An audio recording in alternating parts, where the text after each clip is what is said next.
당신이 왜 여기 있어요? 여기로 이사 온 거예요? 마포구 아파트 복도에 그 목소리가 울린 건 저녁 7시였습니다.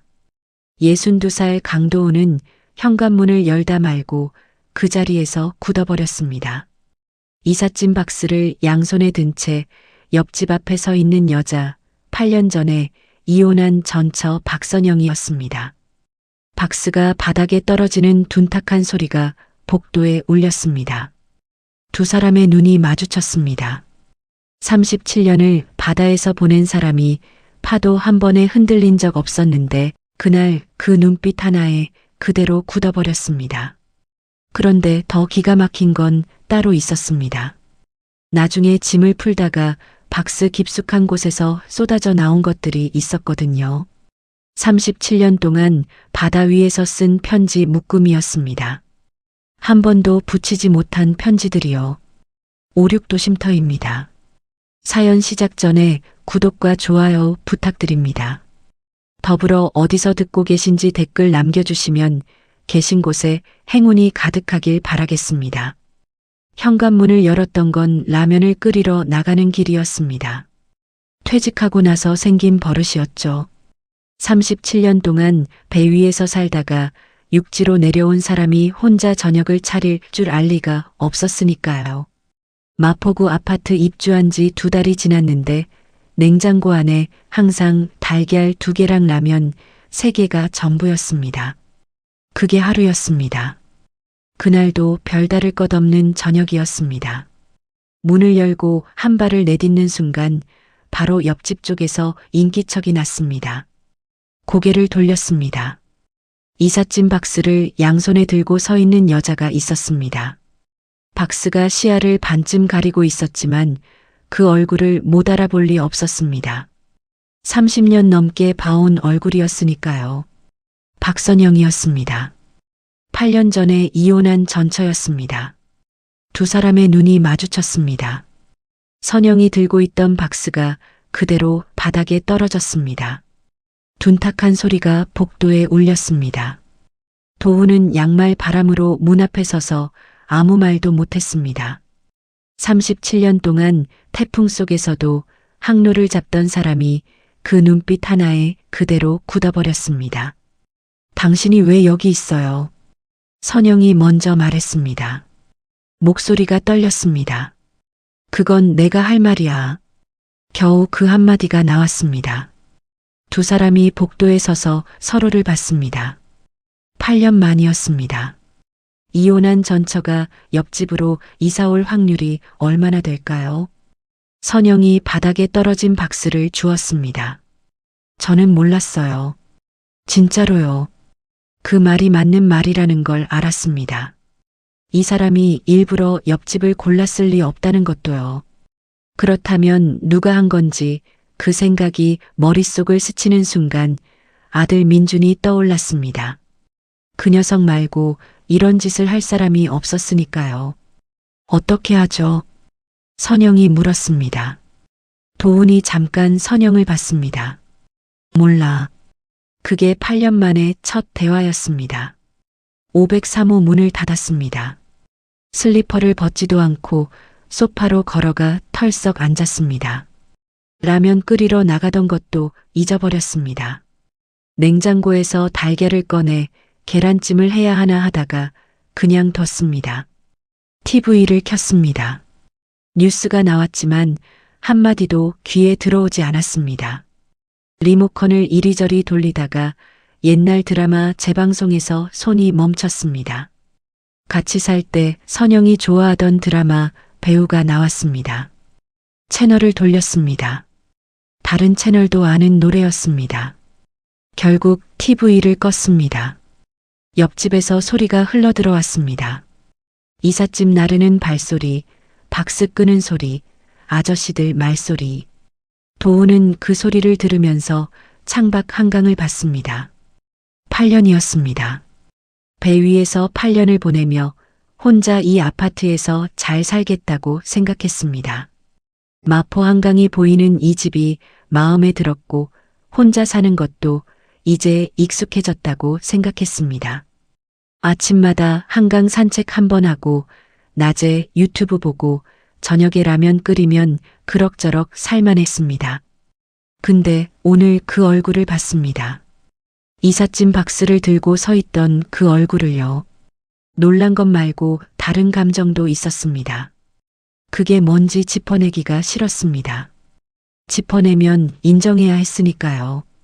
도훈은 인정하는 걸 잘 못하는 사람이었습니다. 그건 배 위에서도 그랬고 결혼 생활에서도 그랬으며 이혼하고 나서도 마찬가지였습니다.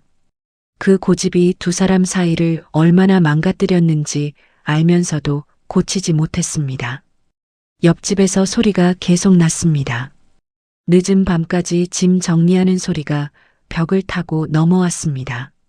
도훈은 그 소리를 들으면서 눈을 감았습니다. 잠이 올 것 같지 않았습니다. 그런데 더 기가 막힌 건 그게 시작도 아니었다는 겁니다. 다음 날 아침이었습니다. 도훈은 새벽 4시 반에 눈이 떠졌습니다. 37년 항해 생활이 몸에 박혀서 알람 없이도 그 시간에 깨는 게 오래된 버릇이었죠. 세수를 하고 운동복을 챙겨 입었습니다. 한강 산책이 요즘 아침 일과였습니다. 현관문을 살짝 열었습니다. 복도를 슬쩍 봤습니다. 아무도 없었습니다. 그제야 발을 내딛었습니다. 어제 일이 꿈이었으면 싶었는데 옆집 문패를 보는 순간 꿈이 아니라는 게 확인됐습니다. 박선영. 이름 석자가 문패에 붙어 있었습니다. 빠르게 걸었습니다. 평소보다 조금 더 빠르게요. 한강에 도착했을 때 동이 트기 시작했습니다. 물 위로 아침빛이 퍼지는 걸 보면서 서 있었습니다. 37년 동안 바다를 지켰는데 그 시간 동안 집을 제대로 지키지 못했다는 생각이 새삼스럽게 들었습니다. 아파트로 돌아오니 복도에서 소리가 났습니다. 선영 집 앞이었습니다. 분식집 납품 트럭이 와 있었고 아저씨 둘이 식자재 박스를 나르고 있었습니다. 아직 아침 7시도 안 된 시간이었습니다. 트럭 소리가 생각보다 컸습니다. 도훈이 503호 문을 열고 들어가려는데 옆집 문이 열리면서 선영이 나왔습니다. 잠옷 바람이었습니다. 머리는 자다 일어난 그대로였고 눈이 반쯤 감겨 있었습니다. 그런 차림으로 나온 게 25년 전이랑 똑같았습니다. 도훈은 그 생각을 즉시 지웠습니다. 저기요. 선영이 도훈을 봤습니다. 새벽마다 쿵쿵거리면 어떡해요? 한강 산책이 언제 쿵쿵거려. 발소리가 크잖아요. 내 발소리가 언제 컸어. 지금도 크거든요. 도훈이 자기 발을 내려다봤습니다. 운동화였습니다. 이게 어떻게 크다는 건지 이해가 안 됐습니다. 그리고 당신네 납품 트럭은요. 아침 7시에 그 소리가 얼마나 큰지 알아요? 그건 어쩔 수 없어요. 장사인데. 내 산책도 건강이야. 그게 무슨 논리예요. 선영이 기가 찬다는 표정으로 문을 닫았습니다. 도훈도 503호로 들어왔습니다. 혼잣말이 나왔습니다. 뭐가 저렇게 당당해. 선영도 문 닫고 들어오면서 중얼거렸습니다. 고집은 하나도 안 변했네. 그렇게 며칠이 지나갔습니다. 두 사람이 복도에서 마주치지 않으려고 서로 신경을 쓰는데 이상하게 자꾸 마주쳤습니다. 우편함 앞에서 한 번 쓰레기 버리러 나갔다가 한 번 엘리베이터 앞에서 또 한 번 마주칠 때마다 어색하게 고개를 끄덕이고 지나쳤는데 그 몇 초가 이상하게 길었습니다. 그러다 엘리베이터가 멈춘 건 이사 온 지 열흘쯤 됐을 때였습니다. 저녁 무렵 두 사람이 하필 같은 시간에 1층에서 탔습니다. 도훈이 먼저 타고 있었고 선영이 뒤따라 탔습니다. 둘 다 못 본 척했습니다. 문이 닫혔습니다. 엘리베이터가 4층쯤에서 덜컹하더니 멈췄습니다. 도훈이 비상벨을 눌렀습니다. 관리실에서 잠깐만 기다려달라는 목소리가 나왔습니다. 그 잠깐이 20분이 됐고 20분이 40분이 됐습니다. 두 사람이 양쪽 벽에 기댔습니다. 최대한 멀리요. 아무 말이 없었습니다. 선영이 핸드폰을 들여다보더니 배터리가 11%라며 내려놓았습니다. 덥네요. 선영이 먼저 말했습니다. 또 침묵이 흘렀습니다. 바닥에 앉을지 말지 두 사람 다 고민했을 겁니다. 먼저 앉으면 지는 것 같았으니까요. 선영이 결국 그냥 주저앉았습니다. 저는 앉을게요. 도훈이 서서 팔짱을 꼈습니다. 잠깐 버텼습니다. 그러다 맞은편에 결국 앉았습니다. 좁은 엘리베이터 안에서 두 사람이 마주 앉았습니다. 기억해요? 선영이 말했습니다. 뭘? 민준이 어릴 때 아파트 계단 올라가다가 무서워서 울던 거요. 기억하지? 나중엔 혼자 올라가겠다고 고집을 부렸잖아요. 제 아들이라더니. 도훈이 그 말을 내뱉고 나서 입을 다물었습니다. 할 말이 아니었습니다. 잠깐 어색한 침묵이 흘렀습니다. 수아는 자주 와요? 선영이 물었습니다. 가끔. 걔는 아빠 편이에요? 엄마 편이에요? 도훈이 대답하지 않았습니다. 선영이 벽에 머리를 기댔습니다. 민준이는 당신 닮았어요. 어디 가요? 고집이요. 도훈이 잠깐 선영을 봤습니다. 나는 고집이 없어. 지금 진짜로 하는 말이에요? 선영이 피식 웃었습니다. 그때 엘리베이터가 덜컹하면서 움직이기 시작했습니다. 두 사람이 동시에 일어섰습니다. 5층에서 문이 열렸습니다. 각자 현관으로 걸어갔습니다. 문이 동시에 열렸다가 동시에 닫혔습니다. 도훈이 소파에 앉아서 생각했습니다. 40분이었습니다. 좁은 엘리베이터 안에서 8년 만에 제대로 말을 섞었습니다. 별것 아닌 얘기들이었는데 이상하게 오래 기억날 것 같았습니다. 창밖으로 마포 한강이 어둠 속에 누워 있었습니다. 도훈은 그 강을 한참 봤습니다. 저 사람이 벽 하나 너머에 있다는 게 이상하게 실감이 났습니다. 그 뒤로도 며칠이 그렇게 흘렀습니다.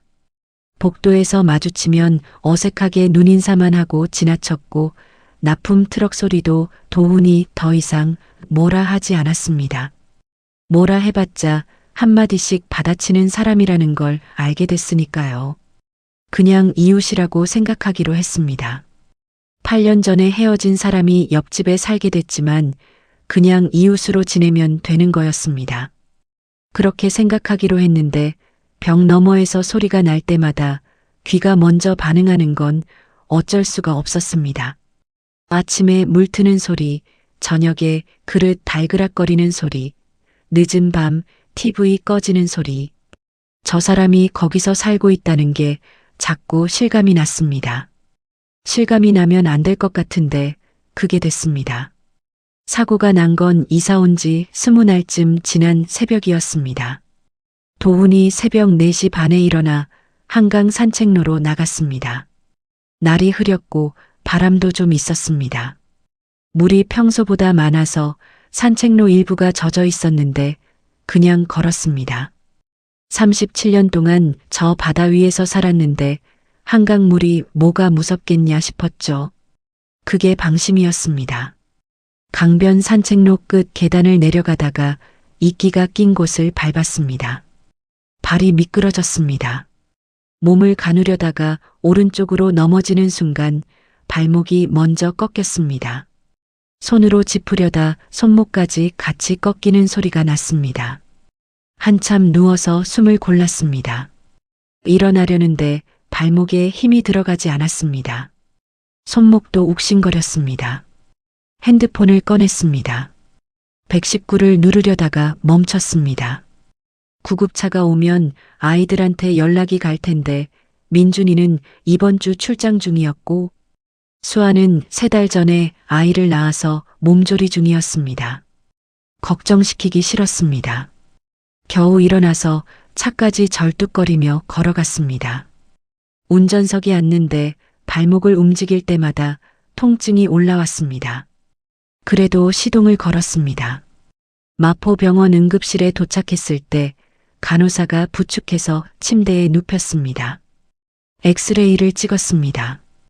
결과를 보던 의사가 고개를 저었습니다. 발목 골절이고 손목도 골절이에요. 입원하셔야 합니다. 간호사가 도훈의 핸드폰을 열어 비상 연락처를 확인했습니다. 단축번호 1번이었습니다. 이름이 여보라고 저장돼 있었습니다. 8년이 지나도록 차마 지우지도 고치지도 못한 채 그대로 박혀있던 이름이었습니다. 간호사가 그 번호로 전화를 거는 신호음을 들으면서 도훈은 발목, 통증보다 더 쓰라린 감정을 억누른 채 조용히 눈을 감았습니다. 선영 핸드폰이 울린 건 새벽 5시 반이었습니다. 분식집 출근 준비를 하다가 모르는 번호를 받았는데 목소리가 낮고 차분했습니다. 강도훈 씨 보호자 되십니까? 선영이 손을 멈췄습니다. 무슨 일이에요? 한강 산책로에서 낙상 사고가 나셨어요. 발목이랑 손목 골절입니다. 전화를 끊었습니다. 재킷을 집어들고 계단을 뛰었습니다. 아파트 밖으로 나와서 택시를 잡으면서 발을 내려다봤습니다. 오른발은 분식집 작업용 슬리퍼고 왼발은 운동화였습니다. 짝짝이었습니다. 잠깐 멍했지만 그냥 탔습니다. 지금 그게 문제가 아니었으니까요. 택시 안에서 창밖을 보면서 생각했습니다. 발목에 손목까지라고 했는데 혼자 어떻게 하려고, 밥은 어떻게 먹고 씻는 건 어떻게 하고. 그 생각을 하다가 선영이 멈췄습니다. 왜 내가 이런 걱정을 하고 있는 거지? 그리고 보호자 연락처로 왜 내 번호를 불렀을까?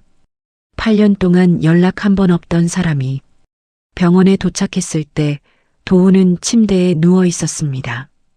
발목에 부목을 대고 있었고 얼굴이 창백했습니다. 선영이 들어오는 걸 보더니 뭔가 말하려다가 입을 다물었습니다. 선영이 침대 발치에 서서 위아래로 훑쳤습니다. 많이 다쳤어요? 괜찮아. 발목이랑 손목과 골절인데 괜찮아요? 도훈이 선영 발을 내려다봤습니다. 신발이 왜 그래? 급하게 나왔어요. 슬리퍼랑 운동하잖아. 당신 때문에 이렇게 됐잖아요. 도훈이 입을 다물었습니다. 선영이 의자를 끌어당겨 앉으면서 짝짝이 신발을 내려다보다가 피식 웃음이 새어나왔습니다. 이 나이에 짝짝이 신발 신고 병원을 달려왔다니. 도훈이 그 모습을 봤습니다. 아무 말도 못했습니다. 뭔가 목구멍에 걸리는 것 같아서 삼켰습니다. 보호자 서류 처리를 선영이 다 했습니다. 입원 수속도 선영이 밟았습니다. 도훈은 손목 때문에 사인도 제대로 못했고 선영이 대신했습니다. 내가 왜 당신 서류에 사인을 하고 있는지 모르겠네요. 미안해. 됐어요. 일단 입원부터 해요. 병실에 2사람만 남았습니다. 한참 말이 없었습니다. 그러다 선영이 먼저 물었습니다. 보호자 번호로 왜 내 번호를 불렀어요? 도훈이 천장을 봤습니다. 애들 걱정시키기 싫었어. 그게 다예요? 잠깐 침묵이 흘렀습니다. 그래. 선영이 그 대답을 들으면서 창밖 마포 한강을 봤습니다. 8년 동안 비상연락처 수첩에 내 번호가 그대로 있었다는 얘기잖아요. 도훈이 아무 말도 하지 않았습니다. 하지만 선영은 아까 간호사에게 들었던 말을 곱씹고 있었습니다. 단축번호 1번이 여보라고 저장돼 있었다는 말을요. 8년의 세월 동안 차마 지우지도 고치지도 못한 채 박혀있던 그 이름. 선영은 아무 대답 없는 도훈을 대신해 창밖을 보며 조용히 눈을 감았습니다. 간병이 시작됐습니다. 선영이 아침 저녁으로 병실에 들렀습니다. 분식집 문을 열기 전에 한 번, 닫고 나서 한 번. 처음엔 도훈이 버텼습니다. 됐어. 내가 알아서 먹을게. 발목이랑 손목이 다쳤지 입은 멀쩡하잖아요. 그럼 숟가락 들어봐요. 도훈이 숟가락을 잡으려는데 손목 쪽에서 통증이 올라왔습니다. 억지로 들다가 국그릇을 쏟을 뻔했습니다. 선영이 말없이 숟가락을 가져다 밥을 떴습니다. 도훈이 한참 버티다가 받아먹었습니다. 얼굴이 귀까지 빨개졌고 선영은 못 본 척했습니다. 속으로는 웃었습니다. 저 고집쟁이가 남한테 밥을 받아먹다니. 맛있어요? 그냥 그래. 제가 싸운 거예요. 알아. 맛있다고 해야 하는 거 아니에요? 맛있어.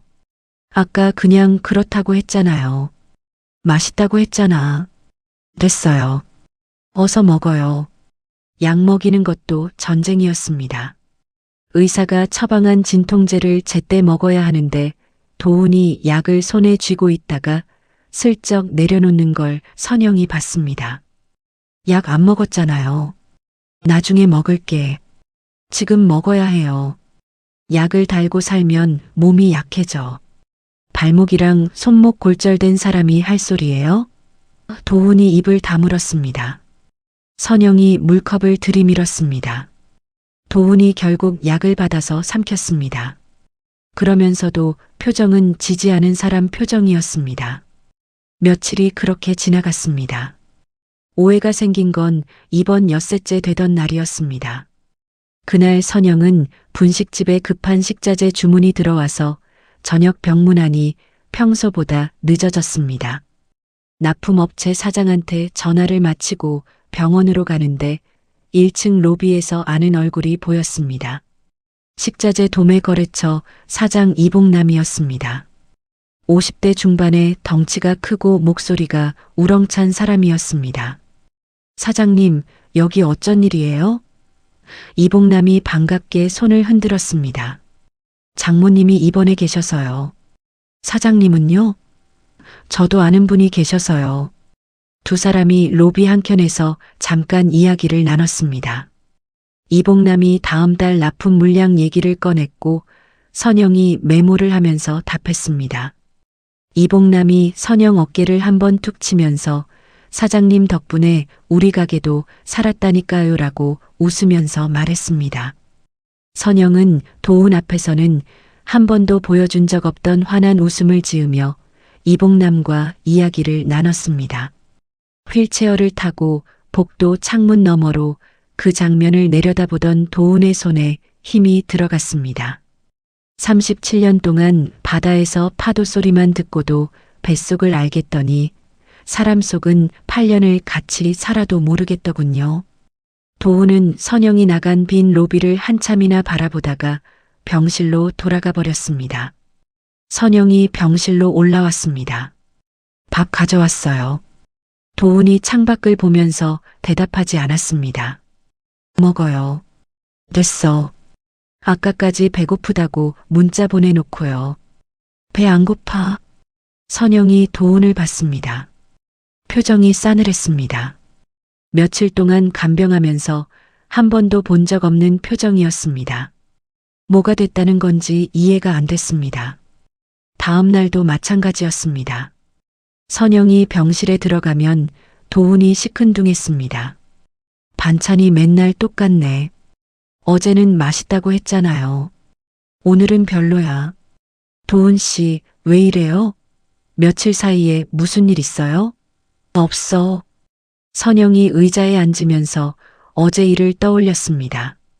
로비에서 이봉남이랑 이야기 나눌 때 도훈이 창문 너머로 내려다보고 있었던 그 장면이 걸렸습니다.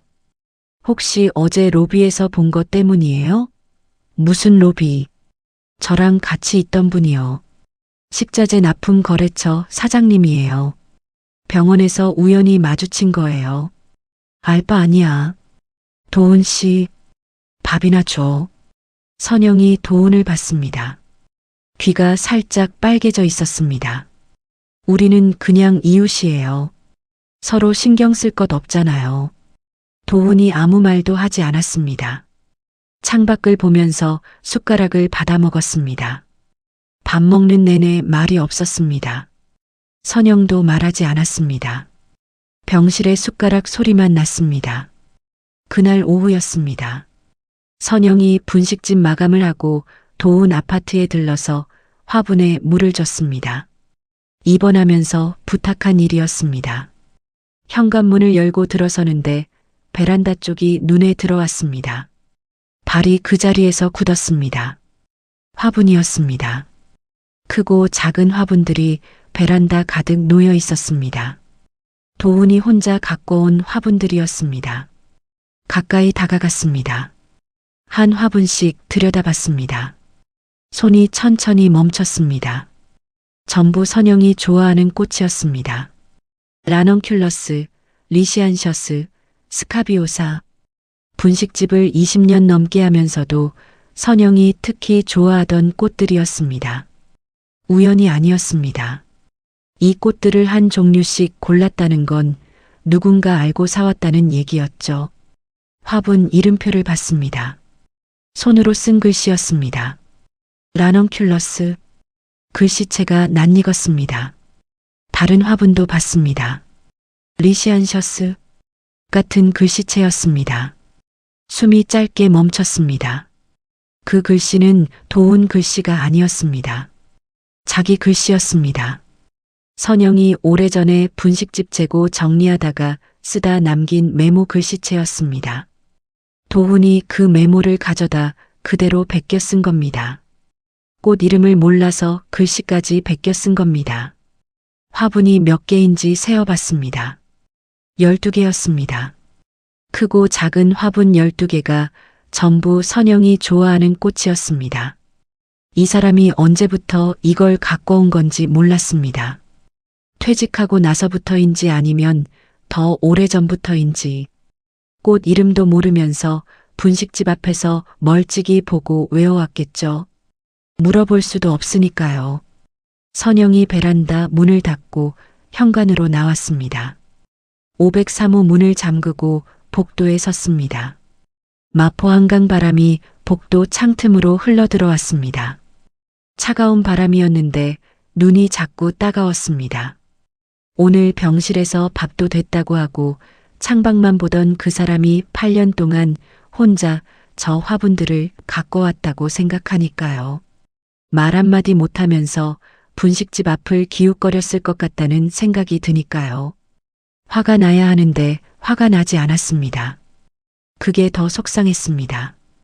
다음 날 아침이었습니다. 선영이 병실 문을 열고 들어서니 도훈이 창밖을 보고 있었습니다. 어제 싸늘하게 굳었던 표정이랑 달랐습니다. 뭔가 결심한 사람 얼굴이었습니다. 선영이 도시락을 꺼내는데 도훈이 먼저 말했습니다. 어제는 내가 이상했어.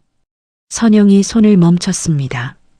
이 사람 입에서 그런 말이 나오는 걸 마지막으로 들은 게 언제였는지 기억이 나질 않았습니다.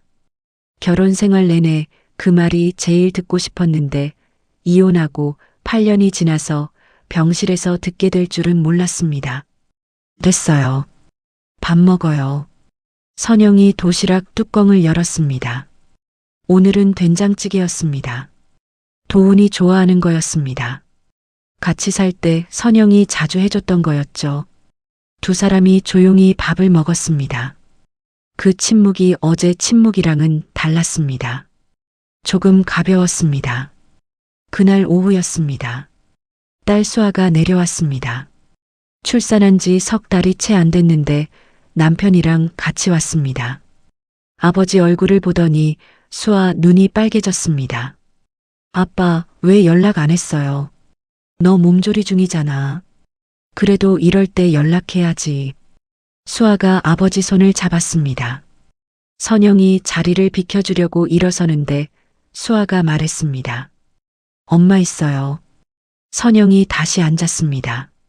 수아 남편이 편의점에 다녀오겠다며 나갔습니다. 병실에 셋이 남았습니다. 수아가 아버지 이불을 여미다가 입을 열었습니다. 오빠가 엄마 옆에 있다고 하니까 그나마 안심했대요. 출장 중에 연락 왔을 때 많이 걱정했거든요. 선영이 수아를 봤습니다. 도훈도 수아를 봤습니다. 수아가 잠깐 망설이더니 무릎 위에 손을 올려놓고 말을 이었습니다. 사실은요. 선영이 뭔가를 느꼈습니다. 오빠가 1년 전부터 이 아파트 부동산에 얘기해뒀어요. 옆집 매물 나오면 꼭 연락 달라고요. 저도 같이 했고요. 선영이 숟가락을 내려놓았습니다. 도훈이 천장을 봤습니다. 엄마 아빠가 스스로 연락할 때까지 기다렸는데 도저히 안 될 것 같아서 오빠가 먼저 나선 거예요. 계약금도 오빠가 냈어요. 제가 절반 보탰고요. 도훈이 아무 말도 하지 않았습니다. 선영도 한동안 말이 없었습니다. 엄마 아빠가 서로 그리워한다는 거 저희가 먼저 알았거든요. 그냥 보고 있기가 너무 힘들었어요. 병실에 침묵이 흘렀습니다. 복도에서 간호사 발소리가 지나갔습니다. 그때 선영이 입을 열었습니다. 나도 알고 이사 왔어. 도훈이 선영을 봤습니다. 수아도 선영을 봤습니다. 수아가 연락해줬을 때 거절할 수도 있었어요. 근데 안 했어요. 선영이 손을 무릎 위에 올려놓았습니다. 막상 문 열고 얼굴 보는 순간 준비했던 말이 다 사라지고 당신이 왜 여기 있냐는 말만 나왔지만 도훈이 선영을 오래 봤습니다. 아무 말도 하지 않았습니다. 수아가 자리에서 일어났습니다. 저 잠깐 나가 있을게요. 병실 문이 닫혔습니다. 두 사람만 남았습니다. 선영이 먼저 말했습니다. 8년 동안 연락 한 번 없었잖아요. 도훈이 이불 위에 손을 올려놓은 채 가만히 있었습니다. 저는 기다렸어요. 한 번만 연락해주면 됐는데. 도훈이 천천히 입을 열었습니다. 자존심이 먼저였어. 내가 먼저 하면 지는 것 같아서. 선영이 목소리가 살짝 갈라졌습니다. 그놈의 자존심 때문에 8년이나 남남으로 살면서 왜 내 번호는 아직도 여보라고 되어 있어요. 이름으로 바꾸는 게 뭐가 그리 어렵다고. 도훈이 창밖 한강을 멍하니 보며 말했습니다. 바다 위에서 37년을 살았는데 등대 불빛 이름이 세월 지난다고 바뀌는 거 봤어? 나한테 당신은 처음부터 끝까지 그냥 여보였어. 선영이 고개를 내렸습니다. 눈이 따가웠습니다. 나도 기다렸어요. 8년 전 그날 당신이 한 번만 잡아줬어도 안 갔어요. 도훈이 한참이나 창밖을 보다 낮게 말했습니다. 미안해. 이미 등을 돌리고 가는 사람인 줄 알았어. 불러도 소용없는 줄 알았어. 두 사람이 서로를 봤습니다. 8년 만에 처음으로 제대로 된 눈맞춤이었습니다. 선영이 도시락 뚜껑을 다시 열었습니다. 밥 식겠다. 먹어요. 도훈이 숟가락을 받았습니다. 수아 불러. 왜요? 같이 먹어야지. 선영이 일어서서 병실 문을 열었습니다.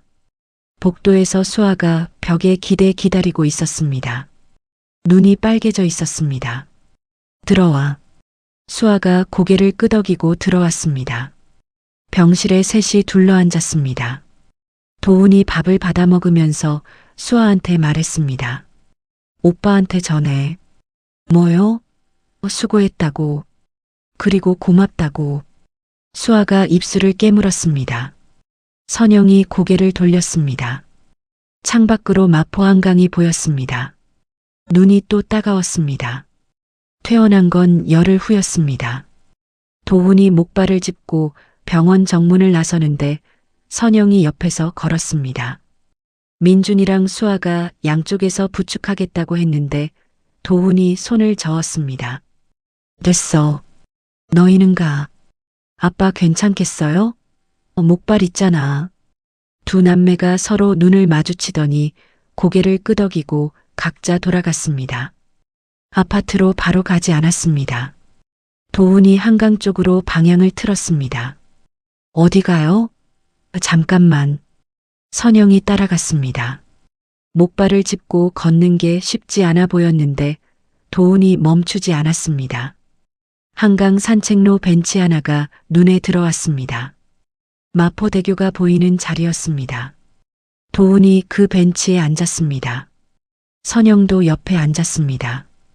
두 사람이 말없이 강을 봤습니다. 파도가 밀려왔다 쓸려갔습니다. 가을강이라 바람이 조금 찼습니다. 저기서 산책하다가 넘어진 거예요? 선영이 산책로 끝 계단 쪽을 가리켰습니다. 응. 37년 동안 바다에서 살다가 한강에서 넘어지다니. 그러게. 도훈이 강을 보면서 말했습니다. 여기 자주 왔어. 퇴직하고 나서. 매일이요? 거의. 혼자요? 응. 선영이 파도를 봤습니다. 외롭지 않았어요?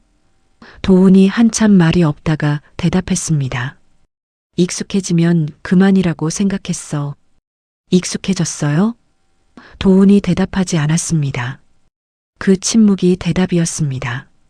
바람이 한번 크게 불어왔습니다. 선영이 옷깃을 여미려는데 도훈이 한 손으로 목발을 짚으면서 다른 손을 슬며시 내밀었습니다. 선영이 그 손을 봤습니다. 잠깐 있었습니다. 그리고 잡았습니다. 도훈이 아무 말도 하지 않았습니다. 선영도 아무 말도 하지 않았습니다. 한강은 오늘도 여전히 거기 있었습니다. 아파트로 돌아왔습니다. 도훈이 짐 정리를 마저 하겠다고 했습니다. 입원하면서 풀지 못한 박스가 서재에 쌓여 있었습니다. 선영이 손목이 낫기 전까지는 무거운 건 자기가 하겠다며 박스를 열기 시작했습니다. 책들이 나왔습니다. 항해 관련 서적들이었습니다. 서류 뭉치도 나왔습니다. 그리고 제일 아래쪽에서 낡은 종이 묶음이 나왔습니다. 선영이 집어들었습니다. 고무줄로 묶여 있었습니다. 세월이 느껴지는 누런 종이들이었습니다. 첫 장을 펼쳤습니다. 도훈 글씨였습니다. 날짜가 적혀 있었습니다. 선영이 글씨를 따라 읽기 시작했습니다. 여보, 오늘 배가 인도양을 지나고 있어. 바람이 심해서 갑판 위에 서 있기 힘든데 이상하게 당신 생각이 파도보다 높아서 이걸 쓴다. 손이 멈췄습니다. 다음 장을 봤습니다. 또 날짜가 있었습니다. 여보, 오늘은 수아 생일이야. 멀리서 생일 축하한다고 해줘. 당신이 케이크초 불어달라고 해줘. 봉투가 없었습니다. 붙인 흔적이 없었습니다. 묶음을 전부 꺼냈습니다. 세어봤습니다. 37개였습니다. 37년 동안 매 항해마다 하나씩 쓴 거였습니다. 한 번도 붙이지 않은 채로요. 마지막 편지를 열었습니다. 날짜가 8년 전이었습니다. 이혼 서류에 도장을 찍기 석 달 전이었습니다. 여보, 이번 항해가 끝나면 돌아가서 제대로 얘기해보자. 내가 잘못한 게 많다는 거 알아. 당신 혼자 다 감당하게 한 거 미안해. 돌아가면 꼭 말할게. 선영이 그 편지를 손에 쥔 채 오래 앉아 있었습니다. 서재 문이 열렸습니다. 도훈이 목발을 짚고 들어서다가 선영 손에 들린 것을 봤습니다. 굳었습니다. 선영이 고개를 들었습니다. 두 사람이 서로를 봤습니다. 돌아와서 말했어야 했잖아요. 선영 목소리가 떨렸습니다. 도훈이 대답하지 않았습니다. 왜 안 했어요? 당신이 이미 결심한 것 같아서. 결심 안 했었어요. 그때는요. 두 사람이 서로를 봤습니다. 37개의 편지가 그 사이에 놓여 있었습니다. 한 번도 가닿지 못한 말들이 37년치 쌓여 있었습니다. 그날 밤 두 사람은 편지를 함께 읽었습니다. 도훈이 소파에 앉았고 선영이 옆에 앉았습니다. 37개를 전부 읽지는 않았습니다. 몇 개를 골라서 도훈이 소리내어 읽었습니다. 선영이 들었습니다. 1990년 편지에는 민준이 처음 걸음마를 했다는 얘기를 바다 위에서 전해 듣고 얼마나 아쉬웠는지 쓰여 있었습니다. 2003년 편지에는 수아 중학교 입학식을 못 간 게 두고두고 마음에 걸린다고 쓰여 있었습니다. 2015년 편지에는 당신이 분식집 차릴 때 내가 곁에 있어줬어야 했는데 바다에 있어서 미안했다고 쓰여 있었습니다. 선영이 그 편지들을 들으면서 눈을 닫지 않았습니다. 다 읽고 나서 한참 말이 없었습니다. 도훈이 먼저 입을 열었습니다. 붙이면 당신이 볼 것 같아서 못 붙였어. 무슨 소리예요? 당신이 읽으면 내가 보고 싶어질까봐. 그러면 당신이 힘들어질까봐. 선영이 도훈을 봤습니다. 그 고집쟁이가 그런 생각을 했어요? 그래. 이상한 사람이네요. 도훈이 아무 말도 하지 않았습니다. 선영이 편지 하나를 들었습니다. 마지막 편지였습니다. 돌아오면 말하겠다고 했잖아요. 응? 왜 못했어요? 막상 얼굴 보니까 어떻게 꺼내야 할지 몰랐어. 그러다 당신이 먼저 이혼 얘기를 했고, 선영이 편지를 내려놓았습니다. 나도 기다리다 지쳐서 꺼낸 거였어요. 당신이 말해주길 기다렸는데. 알아. 이제는 알아. 침묵이 흘렀습니다. 한강 바람이 베란다 창틈으로 들어왔습니다. 선영이 화분 쪽을 봤습니다. 저 꽃들 언제부터 키웠어요? 퇴직하고 나서. 어떻게 알았어요? 내가 좋아하는 꽃. 분식집 앞 지나다니면서 봤어. 가게 창가에 항상 있었잖아. 이름은요? 몰랐어. 당신 오래된 메모 찾아서 베꼈었어. 선영이 피식 웃었습니다. 꽃 이름도 모르면서. 이제 알아. 어떻게요? 당신한테 물어보면 되니까. 선영이 도훈을 봤습니다. 도훈은 편지 묶음을 보고 있었습니다. 그 옆모습이 낯설면서도 낯설지 않았습니다. 37년 동안 바다를 지켜온 사람의 옆모습이었습니다. 이듬해 봄이었습니다. 도훈이 아침마다 분식집 식자재 박스를 날랐습니다. 처음엔 선영이 말렸습니다. 다친 손목으로 그러지 말아요. 나았어. 언제요? 어제. 말도 안 돼요. 도훈이 그냥 박스를 들었습니다. 선영이 말을 잇지 못했습니다. 저녁엔 둘이 편지를 한 통씩 읽었습니다. 37통이 다 끝나는데 한 달이 걸렸습니다. 마지막 편지를 읽은 날 밤 도훈이 말했습니다. 이제 새로 써야겠네. 뭐려? 편지.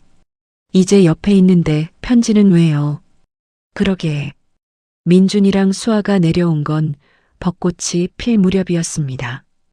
503호 거실에서 넷이 둘러앉아 저녁을 먹는데 도훈이랑 선영이 반찬 가지고 또 티격태격했습니다. 민준이 수아 옆구리를 찔렀습니다. 수아가 고개를 끄덕였습니다. 됐다는 뜻이었습니다. 베란다 화분이 2개 더 늘어 있었습니다. 선영이 가져다 놓은 것이었습니다. 이름표가 붙어 있었습니다. 도훈 글씨였습니다. 이번엔 조금 덜 삐뚤어졌습니다. 마포 한강은 오늘도 여전히 거기 있었습니다. 에필로그. 잃어버린 시간은 되돌릴 수 없습니다. 하지만 남은 시간을 다르게 살 수는 있습니다. 37통의 편지가 37년 동안 바다 위에서 씌어졌고 단 한 번도 가닿지 못했습니다. 그 편지들이 이제 두 사람 사이 거실 서랍에 있습니다. 그 작은 용기가 때로는 기적을 만듭니다.